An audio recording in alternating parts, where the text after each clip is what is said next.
Good morning, everyone.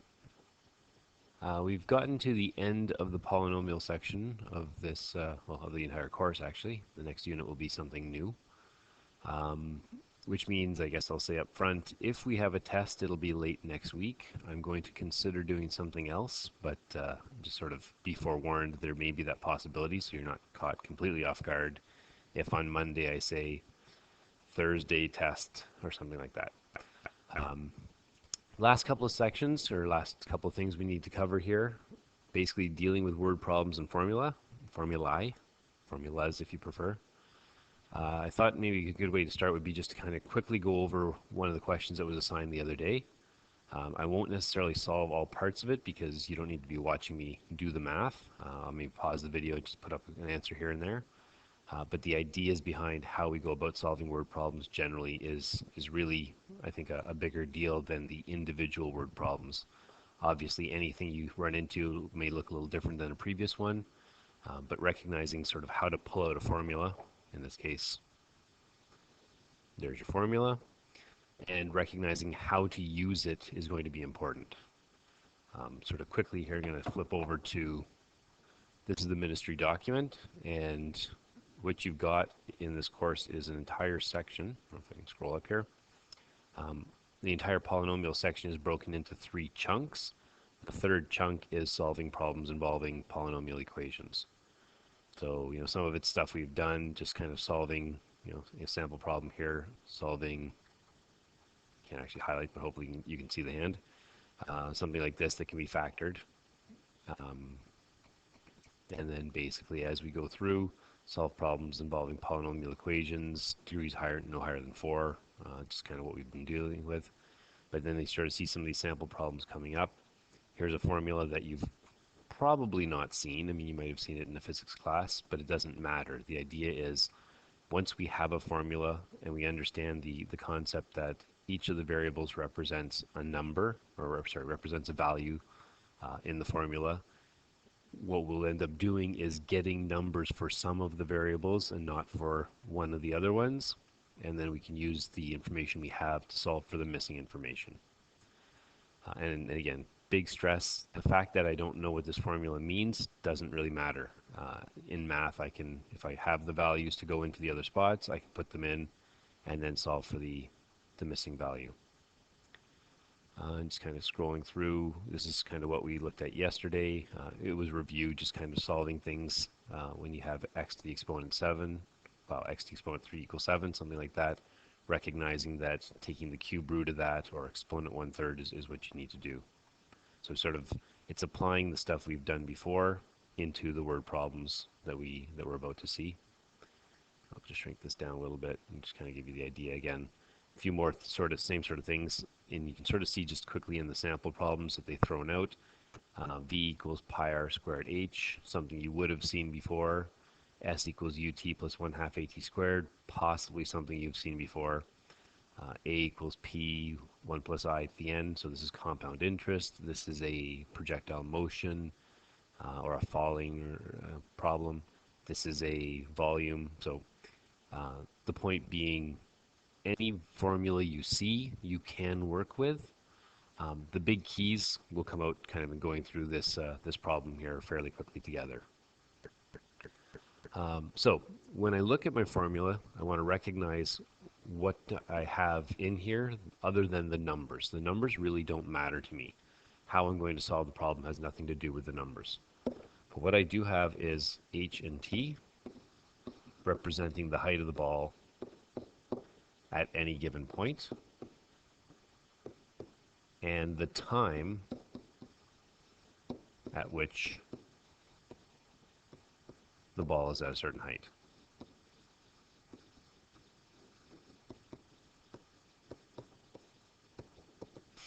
Okay? And when I'm trying to solve the problem, I have to understand that these are the only 2 things that I don't know all the time with the problem. Negative 4.9, whatever that means, it's always there. 38, however that came about, it's always there. This number is always there. So those things are not things I need to really worry about. The questions will always ask me either find the height or find the time. So going through, what is the height? For what length of time? What is the maximum height? When does the ball strike the ground? You sort of recognize when means time. So each question, they can only ask me one of the two things. What is the height? What is the time? And in order for me to find the height or the time, whichever one I'm being asked, I must be able to know the other one. So when it says to me, what is the height of the ball? Then I know I have to know what the time is to solve that. Oh, great. They give it to me right in the question. Beautiful. When they ask me for what length of time, I need to know the height in order to solve that. Oh, and look at that. It's right there in the question. What is the maximum height of the ball? Okay, it doesn't say it, but somehow here I have to know the time. So there's got to be something going on here where I can find the time so that I can plug it in and then solve the problem. And when does the ball strike the ground? For that question, I have to know the height. And the same is going to be true regardless, again, of what my problem is. Whether it was at d equals 1/2 at squared, ut plus 1/2 at squared, whether it's volume equals pi r squared h, or whatever those things were we saw. In all cases, there will be 2 or 3 or 4 variables. In order to solve them, in order to solve for any question that's asked, I will always have to know all the other values and only not know the one. If I have one equation, I can solve for one thing. If I have two equations, I can solve for two things. Okay, so there's sort of your big key. If I only have one equation or formula,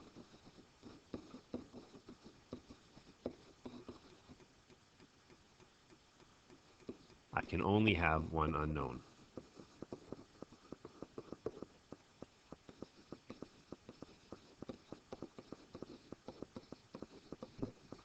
And again, that should tell me that as soon as I see the words, what is the height, then I have to know something in the question tells me what the time is, whether it's brain power or whether it's actually in the wording of the question.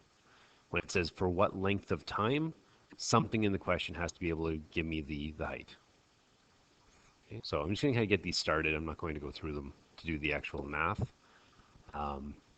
So what is the height of the ball after 3 seconds? Again, looking for height. That means there must be a way for me to know what the time is. In this case, it's pretty straightforward. The time is just given to me. So I can plug the time into the question, and I can solve for the height. I don't have a calculator here, so I'm not going to do that. Length of time, for what length of time is the ball above 50? So I'm asked to find length of time. I must be able to figure out what the height is. Well, of course, again, it's given to me in this question. And so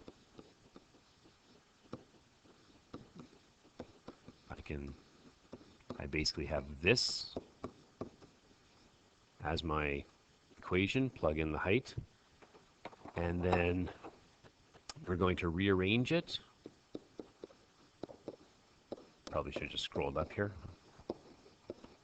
Subtract the 50 to the side, and I get negative 48.25. And then whenever I have something that looks like this, I can solve it either by factoring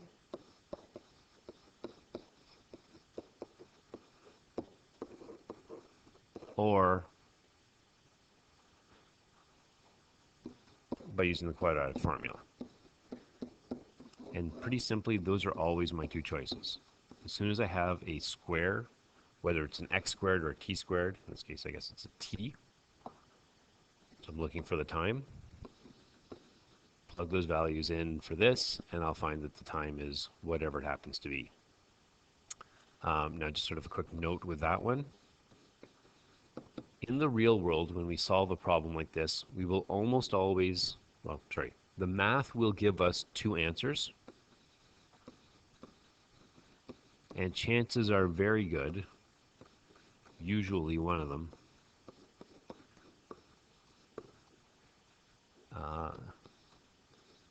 let's just say, is silly. In this case, when you solve this, you get a negative time and a positive time. So the negative time is silly. When it says sort of, oh, sorry, wrong question. Um, right, sorry, this question is fine, but let's say often, often instead, how about? Often one of the answers is silly. You just have to pay attention to that. If it's asking you what time did something occur, and you get a negative value, um, obviously you recognize, or hopefully you recognize, that's not a possibility. In this case, I was confused as to which part of the question I was being asked. What I've got is a graph that looks something like this. And what it's asking us is to find the values where I've reached that 50 foot or meter mark, whatever it was. And so there will be two of them. They both do make sense. And if I remember correctly, I went over this with a student yesterday. Approximately, those are your two values. And so in this case, when it asks for the time is the time between those two numbers. At the 1.6 second mark, I hit the 50 meters, and it stayed above until the 6.2 second mark, at which point it fell below the 50 meter mark. Okay. But again, the big thing, because this question may not come up today specifically, although I think we might see one that's pretty similar. The big thing is taking away the fact that when it asks me for height, that means I know the time. When it asks me for time, that means I know the height. So I'm just going to kind of follow that up.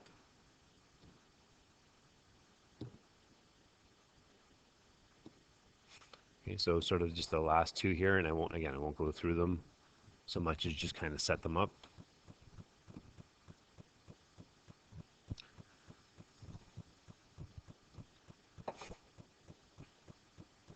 So the last two say, what is the maximum height of the ball? What we want to recognize for that one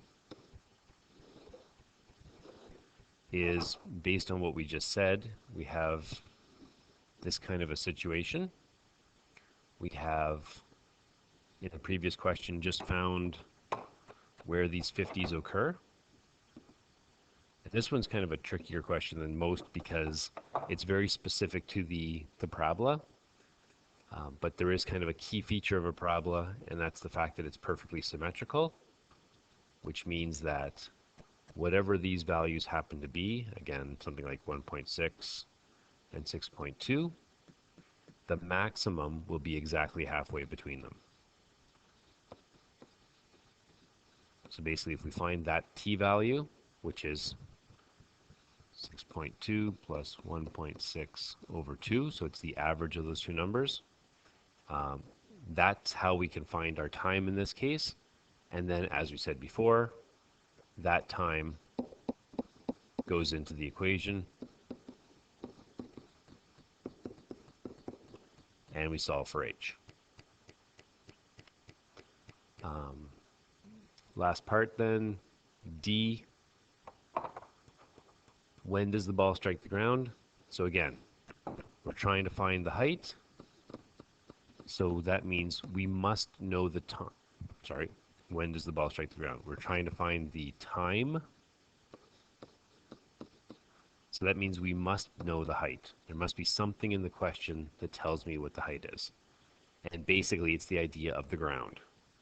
So when something's on the ground, its height is 0.